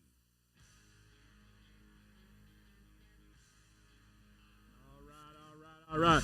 Let me tell you something. There has been an incredible social media movement to dump Frank. Hashtag dump Frank. I was walking in my neighborhood just the other day, just walking around, just minding my own darn business. Can I say damn, Frank? You can say damn. But I can't say the other things that you said that time we almost got kicked off. No, you can't say that. You can't say that. I was walking around minding my own damn business, and there were flyers on the poles and on the around said hashtag dump Frank. I saw one of those guys putting up the flyers, and I stopped him, and he told me you were paying him to do that. Well, I didn't say I didn't. The movement started. The movement started all the way over in Melbourne, Australia. From your brother. Well, it could have been my brother, but I don't know. Because he's a liberal. No, I don't know about that. He's yes, a professional. You do. He's a professional musician who I love. He plays the tuba. I want to say hello to my brother who I know is listening. Who has all these. Frank, he said he would fight you. Well, I don't care if he's going to fight me. Let him come on. Let him get on the microphone and fight me there first. Tell him to call in. No, he will fight you. I don't care. He's the guy that would. He's about. I'm gonna lie a little bit. He's about 3 years younger than me, maybe 10. He's a guy that I would. When somebody would mess with us, I'd say, Tim, go take care of that. He'd rip his shirt off and go take care of business. I don't care. Frankie, be careful. Be careful. He'll get on a special plane and come all the way over here. That's good. Let me ask you something. He has to get by my fence and my Rottweilers and everything else. Well, he loves dogs like I do. But my dogs won't love him if he doesn't like me. Let me ask you something. You read your manifesto and everybody loved it and everybody's. I don't know if they loved it. No, they loved it, Frank. They loved it. Everybody. Oh, we love Frank. We love Frank, which is so damn insulting. But the only reason you have me on the show is because you love me too. No, Tony. I'm dumping you some point. At some point, you're dumped. Well, I mean, some point. Everybody has a period of time when they're in love and then they get divorced. Yeah, the honeymoon's almost over, pal. The honeymoon's almost over. But Frank, we could be married for 25 years. Oh God, I can't imagine waking up with you. You've heard of Coyote Ugly? That'd just be like cutting my own head off. Listen, Frank. You got this part of your manifesto that you took like 27 minutes to read. No, it was 5 minutes. But in any event, you mentioned masks. You still have a burr on your saddle about wearing a stupid mask. It's a stupid mask. Wear the mask. Look, I do wear a mask. Thank you. No, I do wear a mask when I go into a restaurant because I want to go into the restaurant. I choose to do that. When I go into a store, it's private property. The people are regulated. The government was sneaky, okay? They didn't put the... What government? The local government here. Which government? I'm sorry, we live in Houston, right? Well, you talking about the county government or the city government? I'm talking about both of them. Okay, go ahead. I'm listening. And what they do is they put the penalty for enforcing these mask regulations on the companies and the private businesses. Companies aren't enforcing that crap. Well, yes, they are. The stores have signs up. They won't let you in, or they'll give you a mask to come in. Or restaurants, you want to wear the mask going in. You got to. And then the stupidest thing of all is you don't have to, obviously if you're going to wear a mask, then you're sitting there at lunch not wearing a mask. And then they excluded water parks from all this mask stuff. But yet the COVID... You're talking about just stupid government, not civil rights. You're talking about just the none of this has to all illogical. Look, is what buddy, you're trying to suggest. None of this has to do with civil rights because there's never been a vote in this state or in this country to enforce these kinds of rules. This has all been imposed by two-bit. But why do you care? Because nobody's paying attention to the foolishness. When yes, Lena they Hidalgo are. Gets on and look, I'm not going to criticize. They are Lena Tony. Hidalgo. What I'm not. Well, you don't pay attention to anybody because you fly above the radar. I'm doing whatever I want. That's right. And I'm not going to bother anybody, and I'm not going to be bothered. I agree. Isn't that what I said in that statement? Because we're free men and women. Why do you get so pissed off about it? I mean, Lena Hidalgo gets on the TV, and she goes this long, most boring. Within 2 minutes, I'm like, oh, God, I can't listen to this. What is your point? Oh, we want you to stay home. I'm going to stay home because I typically stay home because I don't want to be around anybody anyway. I don't want to be around anybody. And you know what? The good news is now I can wear a mask. I got an excuse. I got an excuse now so I don't have to breathe in other people's freaking whatever they're throwing out at me. Look, but so why are you getting so mad about it? Because it's not just about you and I. We are Texans. It's not about just you and I. I am a 4th, 5th generation Texan. I am rugged. I'm individual. I'll fight somebody at the drop of a hat, I will drop the hat myself. I'm not sure why you get so bent out of shape. Because that's one of the things they indicated you're making you a racist, that you say you're a rugged individual. And I see there has been so... racist? It does according to the Smithsonian graph. I love the Smithsonian, but I don't agree with their graph. But look, let me tell you here, okay? It's not about you and me because why do you get so pissed off about it? Because I'm thinking about the rest of the country. There are people... They're pissed off too. They don't care. But they do care because... Look at the bars in Florida. Look at the beaches in Florida. Look at the nobody's paying attention to this crap. They are enforcing it, and they'll lock down the economy again because they'll use it as an excuse in order to try to manipulate the election. I would say this. I would hate to be a bar owner. If you're a bar owner, you are. And they'll use it as an excuse to manipulate the election so that the economy looks bad, and that's what this is all about. And I guarantee you that if Biden or Elizabeth Warren, if Biden is gone by then, or whoever else they pick, Kamala Harris or whatever, if they get elected, all of a sudden you're going to see loosening up of the mask. Or maybe they want us to wear the masks forever so that we can all stay locked down and we don't have a voice anymore. I say to hell with all that. I'm free. And all of you are free. And we need to wear the mask if you want to. And then when you go to see an elderly person, let me say don't this: wear the mask. If you're not wearing a mask and you walk up on me, guess what? You better stay the devil away from me. I'm just going to tell you that right now. Your freedom ends when it starts infringing on me. That's fine, but you can also walk away from the person who doesn't. I'm not going to walk away from anybody. They're going to. They're not going to walk up on me. No, this is the problem, man. I mean, if somebody doesn't want to wear a mask. And they're walking toward you, you can say, I'm not talking to you, and walk away because you believe. I do that long before the coronavirus. Yeah, but mask or no mask. But I'm trying to tell you, you have the freedom to walk away and say no. But the person who's not wearing the mask doesn't have to comply with these completely idiotic, unsubstantiated rules. Let me ask you this, Frank, and I hear you, and I sense I got you, man. And even the World Health Organization says that even that communist organization information says there's no evidence that the masks do anything. Now, I wear the mask, okay, because I do too. I want to get into the building or I want to accomplish something. No, I do it because whether, we can argue about the science behind it, whether it stops it or not. I do it as a courtesy. I mean, rather than debate choose to do it. I choose to do it, sure. But I don't do it because Sylvester Turner tells me to do it, and I don't do it because Lena Hidalgo tells me. But if some guy was walking around without a mask, I'm not going to shame him. No, I'm not going to say a damn word to him. I'm just if going to I feel like I'm uncomfortable about it from a medical point of view, I just won't engage him. Sometimes, but the government shouldn't be imposing this on us. I want to go one step further, and I hear you. You're really passionate about that. And I think a lot of people. But I don't even want to harp on the mask. There's all these other things. I know, but I do because it's talked about. It's become so political. But I want to say one other. Keep your dogs out of the dog park because a dog got COVID, and I don't want your dogs to get sick. I want to say one thing. One thing that maybe people ought to do is mind your own damn business. Yeah, well, I'm sorry, that's racist. Mind your own damn business. You know what? If I see somebody doing something, if they're not infringing on me and they're not stealing from some old lady or they're not, breaking into somebody's house, but they're doing whatever they want, I think it's stupid. I think it's wrong.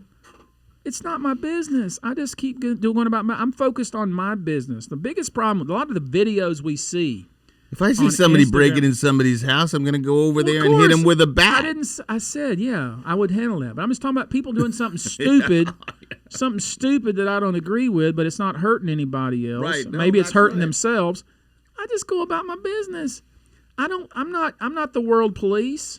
No, but they tried to make us Marines the world police when I went to Somalia. We weren't the world's police, and look how that worked out. And this is what I was telling you last week. I know. I'm just trying to make. You had a manifesto. Do I get a manifesto? Well, I get a manifesto? As long as it's not communist. Well, it's not communist. My manifesto is mind your own damn business. Well, that's a good manifesto. My manifesto is mind your own damn business. That's about as simple as it can. You want to wear a mask, wear your mask. If you don't want to wear a mask, don't wear a mask. If you see somebody wearing a mask and you don't agree with it, keep your mouth shut. If you see somebody not wearing a mask, you don't agree with it, keep your mouth shut. Go about your business, mind your own business, and leave me the hell alone. That's my manifesto. How about that? I agree with that. All right, that's my manifesto. I agree with that. That's what I've been saying. Let's take a call. We're gonna we got to give away some steaks. We got some. Gosh, what do we have here? Duke, you need to message me to let me know what steaks we're giving away. We're giving away a box of steaks. Let's talk to Blake on line 3. Blake, what say you? Howdy, Mr. Busby. Thank you for having me on, by the way. Absolutely, man. Glad to have you. I'm class of 22, proud member of Company S2. A few things I'd like to get your thoughts on. S2. S2. Yep. I was was S2 in the 7th Battalion? No, sir. F2, Fighting Fox Company. Oh, it's, F2. Yes, sir. The Army. You guys Army? Yes, sir. I'm sorry about that, man. Go ahead. The things I was wanting to discuss with you is the Texas A&M Student Senate came out with survey results that showed a majority of current students want to keep the statue. Yep. But despite this, the university is still pushing the fact that, or entertaining ideas of far leftists as well. I was wanting to get your thoughts on the fact that Isaiah Martin, who committed the fake hate crime at Texas A&M, hasn't really been called out by any major officials, President Young, or any major people at the school. I was wondering what your thoughts are when it comes to their delay on calling out that fake hate crime. Well, you're talking about the fake notes that this individual allegedly put on his car, and that's what you're talking about? Yes, sir. Yeah. That's let's unpack both of those real quick. To all the Aggies out there and the people that care, and whatever side you're on, I am not at all worried about the Lawrence Sullivan Ross statue being removed. So I saw the group on Facebook, the multiple groups. I've seen the groups on the other side. It looks to me like that the removal of the statue is not going to happen. I'm not saying don't continue to be vigilant, but my belief is based on conversations with not only regents but also our chancellor and also our former governor, who's probably the most famous Aggie. That ain't going to happen. Now, whether there's other monuments put in place on Texas A&M to honor African Americans who had major roles in the history, like Mr. Gaines, in the history of Texas A&M. That might be something that might happen, but I wouldn't worry too much about that. I think the 12th man is going to be strong on that point. And I think it says a lot that the so-called young generation, even the students on campus, said that statute should stay put. Now, with regard to your second point, I don't know a lot about the situation other than what I've read in the news and the investigation that was done by the local police. I'm not sure what Michael. I don't think Michael Young. I don't know what his understanding or his involvement is with that, or either the chancellor either. So I wish I could answer that question. I don't know the answer to that question, but I think you've raised a good point, and I really appreciate your call. Let's take another call, Frank. Go ahead. We got somebody called Sonny from Louisiana. Sonny, we want to hear what you have to say. You talking about the Save Sully movement? What's the deal? Yes, sir. This is Sammy from Louisiana. I'm class of 23 in Company G1 Navy Marine Corps. All right. All right. And so, what does that mean? You're a sophomore? Yes, sir. Awesome. Good for you, man. Getting ready. Yeah. And I was just calling in because Blake and I, matter of fact, we are the co-founders of the Save Sully movement on campus. Good for you. And we've been really pushing to keep them. But the problem that we're running into, and I think this is a problem across all universities, is that there is public doxing of students that have conservative values. Blake, in fact, not to spread his business or anything, but he, in fact, is a victim of that. And we've been having. Is it Sonny or Sammy? Sammy. Look, your audience here may not even know what doxing means. I know you young folks know what that means. I guarantee you, Frank doesn't know what it means. It's a dog. No, it does not mean that, Frank. Tell us what dox. I know what it means because I'm young, hip, and with it. But tell us what doxing means. Doxing is pretty much the spread of public information, and it's pretty much exposing, or I guess what we young people would say is exposing private information of other to shame people, to shame I've them. heard that. Yeah. Shame people. Yeah. Go ahead. I'm sorry, Sammy. I mean, we've been having to deal with this constantly, and we're not seeing any help from the university standpoint, and we're definitely not seeing any help online. And I've spoken with many people who want to see the statue gone, and myself, I'm a black Aggie. Yeah. And I'm, out in the forerunner. I'm taking flack from all sides. Sure, you're getting crushed because of that. Definitely, and it's just, I wanted to raise the awareness of the fact that you have conservative students, even conservative minorities especially, that aren't being listened to. That information is being leaked across the internet. Yeah, it's unacceptable, especially so from. Isn't it? I mean, it's terrible, my friend. Thank you for your call, Sammy. It's terrible what is being done in the name of liberalism, which is the opposite. It's not liberalism. It's actually. I mean, think about what he said when he saw exactly. Doxing. That is the anti-liberalism. That is anti-being open, honest. I got it. And it takes a lot of courage for that young man, not only to call in, but be part of that movement to save Sully. And what it sucks so bad, in my view, is how politicized that has become. Lawrence Sullivan Ross he saved Texas A&M. Every person that goes there that cares about A&M should want to save the statue. Now, if you want to talk about some of the issues with Black Lives Matter and man, I'm all for that. We can Black talk about Lives Matter in terms of the phrase. Yes, Black Lives Matter. The organization. I'm not even see. That's what I'm talking about. I'm not talking about political. I'm talking about if we're going to do something to raise up. But let's not use that phrase. Why don't we Okay. just say that Black people matter? I agree. And my point is, and that they shouldn't be I don't wanna murdered get- by I don't murderers, wanna get and taken- neither should anybody else. I don't want to get taken in a ditch, and this is what happens all the time. That's what happened to this young man. He gets thrown in the ditch because of phrases and people that are so damn political. People who are getting I'm not political like that. My point is, Texas A&M, I bet you is gonna make sure that everybody is recognized, but that Sully statue is not going anywhere. We'll be back at 7:50. We got 10 more minutes. We're going to take another call. We got to give away some steaks.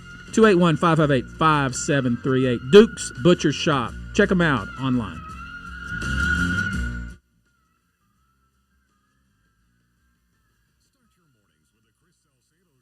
O'Hare & Company Real Estate and Go Financial will give you special incentives when you buy a house. Give us a call at 281-373-3393 on the web, o'harare.com. Go Financial Services, 15855 Nisky Road, Cypress, Texas. Is a DBA of Abcat Mortgage Ltd. NMLS 129122, an equal housing lender. Thinking of a positive career change?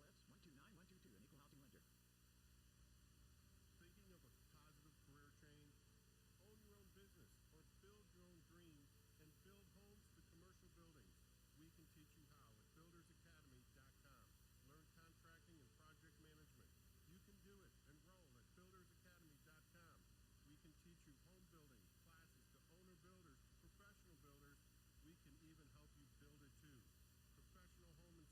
professional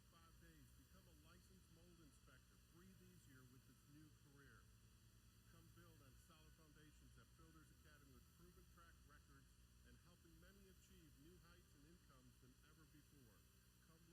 Professional home inspector training in class, on site, online. Learn it firsthand. Professional pest control classes and CEU classes too. Learn in 3 to 5 days. Become a licensed mold inspector. Breathe easier with this new career. Come build on solid foundations at Builders Academy with proven track records and helping many achieve new heights and incomes than ever before. Come learn, see how at buildersacademy.com. In class, on site, online. buildersacademy.com. Did you know breast cancer kills 113 people every day? That's unacceptable. African American women die from breast cancer nearly 41% more than Caucasian women. That's unacceptable. Breast cancer is the leading cause of all cancer deaths for Hispanic women. Breast cancer is unacceptable. Together with Susan G. Komen, we're committed to reducing U.S. breast cancer deaths by half. And we're going to do it by 2026. Visit Komen.org/unacceptable. Melanie Sparks here with Kirk Custom Homes, a recognized Southern Living custom builder designing and building on your Texas land. Visit us at kirkhomes.com. That's K-U-R-K, because at Kirk Homes, it's all about you. Phone lines are open now. Call 281-558-5738. That's 281-558-KSEV.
Oh, goodness gracious, as my mom used to say.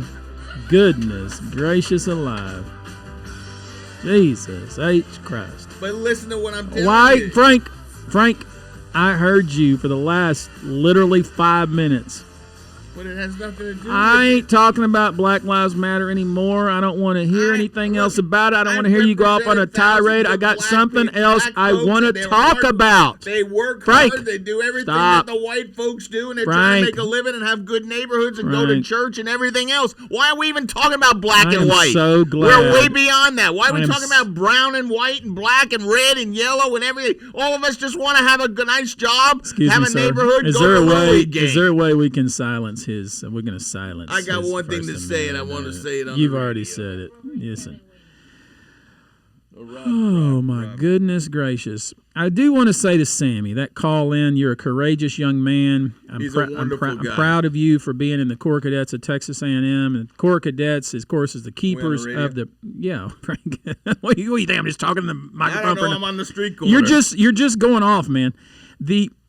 Sammy, here's my thing, man. I don't know if my daughter Sammy's a great guy. My daughter is starting Texas A&M in the fall as I said, in the biomedical science honors program. And I just applaud a young man who's standing up for what he believes in, is getting all kinds of flack. And I should have, and a lot of people on Facebook, I took a look, said I should have, and I'm going to. So I'm going to ask our producer to, when Sammy calls back, we're going to give those steaks, that second box of steaks, to Sammy. Sammy, if you're not a meat eater, then too bad, pal. Give it to somebody that you know. But these are some of the best steaks, the absolute best steaks that you can get. These are porterhouses you're going to get. They're 4 in a box. DukesButcherShop.com, one of our great sponsors. Of course, we talked about PinkertonLawFirm.com. Great sponsors. If you want to sponsor the show, you better be careful because you never know what Frank might say. I mean, I'm going to say something. He wanted to throw something during the break. I was getting ready to fight him and wrestle him in the break, and trust me, it would have taken about 30. What do you think, you're Crocodile Dundee? No, or I something? got 30 seconds. You got something else you're going to read? Because I just can't do it anymore. I just want to say this. You warned me out. I want to say this one thing. What? Go. This sums it all up. Oh, goodness gracious. Go ahead. E pluribus unum. One of many. I got it. And doesn't that what the United States is? It's a Latin phrase, Frank. Oh, I'm sorry.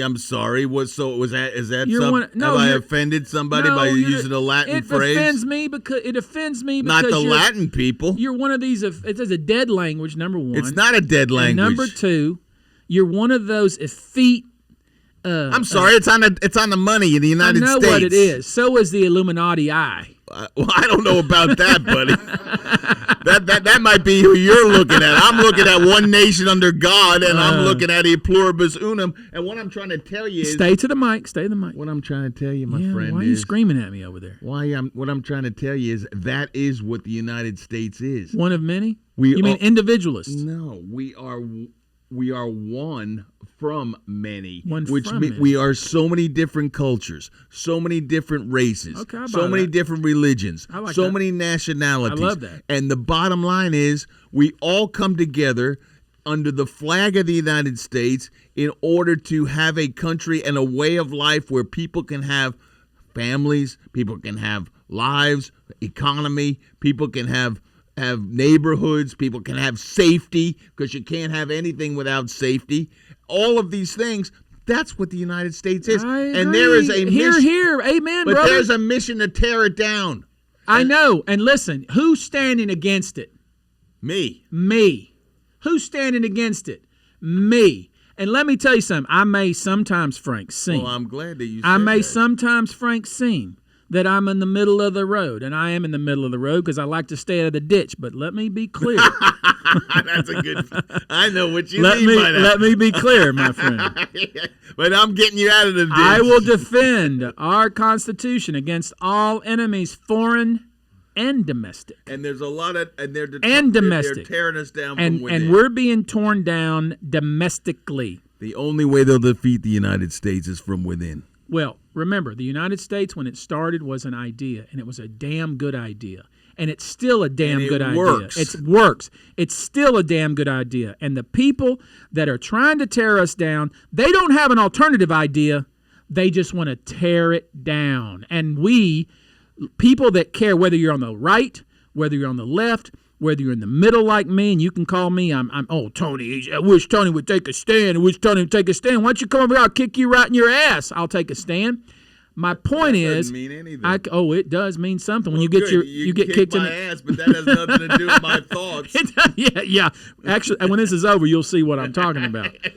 Anyway, my point is, guys, we got to, regardless which side you're on, regardless of your feelings, one thing we all got to agree: the United States is a great idea, and it still remains a great idea. And let's work and try and work hard for it, and let's have dialogue. Let's talk with one. That's the problem, Tony, right? That you cannot have dialogue with people who are bent on your destruction. I agree with you, and we're gonna talk more about this next week. Talking with Tony next week, Frank. I'm gonna be doing this radio show from the Bahamas.